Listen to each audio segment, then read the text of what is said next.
Good morning, dear students. Welcome to your biology class. I am Bharti Kathuria Sehgal from the SD Vidya School.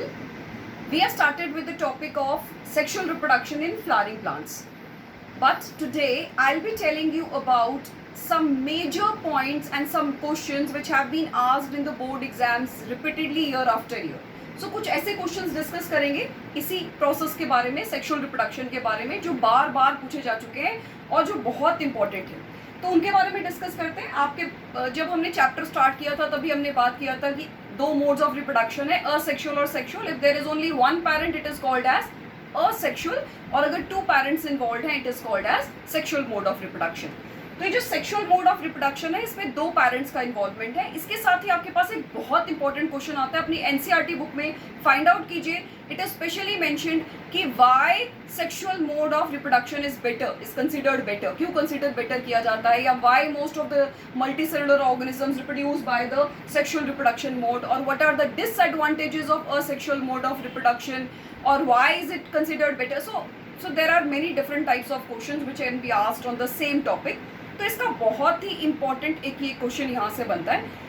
इसका answer भी बहुत ही simple है क्योंकि हम वो पहले डिस्कस कर चुके हैं। Because of the variations, because more variations are introduced in the sexual reproduction. हम ये डिस्कस कर चुके हैं कि ज़्यादा वेरिएशन आती है सेक्सुअल रिप्रोडक्शन में, और उसके क्या मोड्स रहते हैं वेरिएशन आने के।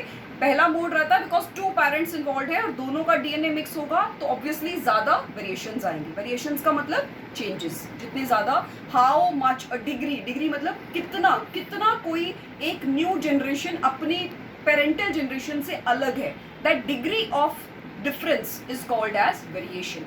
तो कितना वेरिएशन आ रहा है that is very important, because variations जो है हेल्प करते हैं एवोल्यूशन में, सर्वाइवल में, ये भी हम डिस्कस कर चुके हैं। सो इसके साथ ही बात करते हैं सेक्सुअल रिप्रोडक्शन के अंदर। मैंने बताया कि वेरिएशंस आ रही हैं through the because of the DNA coming from the two different parents, one point. Second point आपके पास आ जाएगा कि गेमीट्स बनते हैं इस प्रोसेस में, सेक्सुअल रिप्रोडक्शन में। तो गेमीट फॉर्मेशन के टाइम में भी वेरिएशंस इंट्रोड्यूस होती हैं।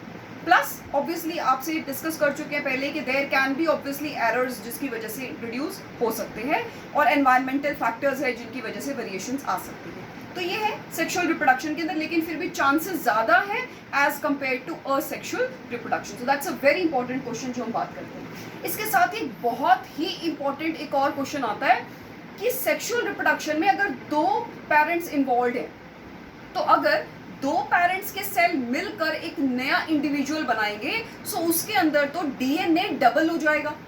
तो डीएनए को डबल कैसे नहीं होने दिया जाता, क्या प्रोसीजर है, किस तरह से डीएनए को हाफ किया जाता है, सो उसी के बारे में बहुत ही इंपॉर्टेंट एक पॉइंट है जो आप लोग अपनी एनसीईआरटी बुक के अंदर देखिए।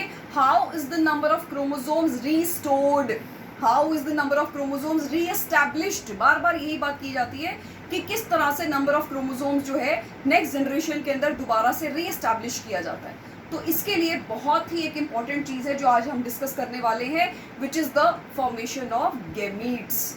असेक्सुअल रिप्रोडक्शन में गेमीट का फॉर्मेशन नहीं होता है। तो यहाँ पर बिल्कुल ध्यान से एक चीज़ को अब यहाँ ध्यान से सुनेंगे। हमारी बॉडी के अंदर दो टाइप के सेल्स हैं एक्चुअली। एक है हमारी बॉडी के अंदर somatic cells.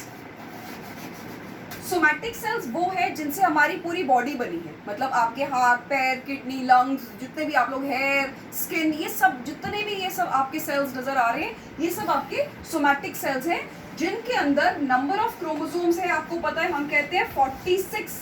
Humans have 46 chromosomes in each cell. हर सेल में, याद रखना है, टोटल मिला के पूरी बॉडी में नहीं, हमारी बॉडी में millions and trillions of cells हैं और हर सेल के पास अपने 46 क्रोमोसोम्स हैं।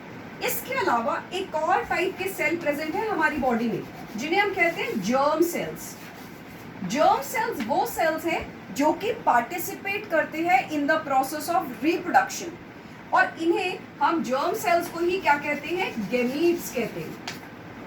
और इनमें अब ध्यान देंगे आप लोग, इनमें नंबर ऑफ क्रोमोसोम्स जो होगा वो सोमैटिक सेल के कंपैरिजन में हाफ होगा। सो अगर यहाँ 46 है तो गेमीट्स में रहेगा 23। सो इस जो प्लॉइडी है, प्लॉइडी मतलब नंबर ऑफ क्रोमोसोम, इसे हम कहते हैं डिप्लॉइड। डाई, डाई मतलब टू, बिकॉज दो सेट ऑफ क्रोमोसोम है। अगर आपको ध्यान होगा तो हम बोलते हैं there are 23 pairs of chromosome. 23 pairs का क्या मतलब हुआ? 23 पेयर्स है, मतलब 2 सेट है, 2 प्लॉइडी है आपके पास. लेकिन अगर हम यहाँ देखेंगे तो there is half the ploidy. जितनी इधर है पेरेंटल में ऊपर है, उसके कंपैरिजन में गेमीट्स के अंदर half the number of chromosome है. इसे हम कहते हैं haploid. Haploid means half the ploidy का नंबर ऑफ क्रोमोसोम. मैंने आपको बताया प्लॉइडी मतलब number of chromosome, H stands for half. तो 46 का हाफ आ जाएगा आपके पास 23. तो एक्चुअली दोनों पेरेंट से सोमैटिक सेल्स फ्यूज नहीं करते हैं रिप्रोडक्शन में. हमारी बॉडी के सेल्स फ्यूज नहीं करते हैं. सिर्फ क्या फ्यूज करते हैं? सिर्फ गेमीट्स फ्यूज करते हैं. और गेमीट्स में ऑलरेडी नंबर ऑफ क्रोमोसोम्स है half half. So half coming from mother, half coming from father, together again makeup. अब दोनों में से अगर 23 आएंगे, फिर से नंबर जाइगोट के अंदर कितना हो जाएगा? 46. तो यहाँ से आपका क्रोमोसोम का नंबर वापस रिस्टोर होगा. So this is the process by which the number of chromosomes is restored, reestablished. Very important question, बहुत इंपॉर्टेंट है. इसके ऊपर आप 5 स्टार लगाइए इस पॉइंट के ऊपर, क्योंकि इसके ऊपर हर साल लगभग आपके पास 1 मार्क में, 2 मार्क में अलग अलग तरह से क्वेश्चन पूछे जाते हैं. Very important from board point of view. How the number of chromosomes is reestablished, किस तरह से दोबारा से रीएस्टैब्लिश किया जाता है in the sexually reproducing organism. क्योंकि उनके बॉडी के cells, somatic cells, do not participate in the reproduction. They produce specialised cells called as germ cells or gametes which participate in reproduction, carrying half the number of chromosome from each parent. Her parent से half the number of chromosome आता है. दोनों का जब fusion होगा तो फिर से जो बनेगा वो क्या हो जाएगा? Zygote again will have 46 chromosome, और वो जाइगोट फिर से डिवाइड कर करके पूरी बॉडी का पूरा एक इंडिविजुअल को it can give rise. So that's how this process goes on of sexual reproduction. That's all for today. Thank you.